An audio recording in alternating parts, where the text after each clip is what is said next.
Ce fut la dernière visite officielle de Charles en Afrique en sa qualité de prince de Galles. En juin dernier, il atterrit à Kigali pour présider la conférence des dirigeants du Commonwealth. La reine Elisabeth II est la chef de cette organisation de 54 États membres. Mais cette année, pour la première fois, elle ne peut se déplacer. L'héritier du trône britannique la remplace. Et pour la première fois en terre africaine, il revient sur les crimes de l'esclavage et de la colonisation.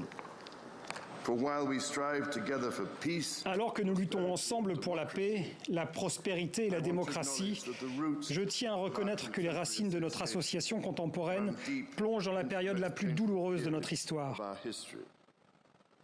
Je ne peux pas décrire la profondeur de ma douleur personnelle face à la souffrance de tant de personnes, alors que je continue à approfondir ma propre compréhension de l'impact durable de l'esclavage. Jeune encore, en 1977, il visite le Kenya et dialogue avec le père de l'indépendance, Jomo Kenyatta, alors qu'ici, la décolonisation s'est faite dans la violence. Mais Charles aime les parcs naturels du pays, la nature, les animaux, une passion qui l'animera toute sa vie. Il devient au fil des années un militant actif de la défense de l'environnement. C'est ainsi qu'on le retrouve en 2021 à la COP26 de Glasgow, soutenant avec ardeur la Grande Muraille Verte africaine, cet immense projet destiné à lutter contre la désertification.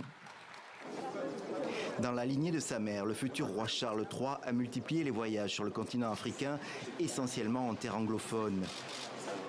Et en 1997, 2 mois seulement après le décès de Diana, son épouse, il réserve son premier déplacement en Afrique du Sud. Il s'y rend avec son fils Harry. Nelson Mandela, un ami de sa mère, le reçoit. Une tournée marquée par de multiples rencontres avec la population. Il y apparaît proche des gens et détendu, comme en pays de connaissance.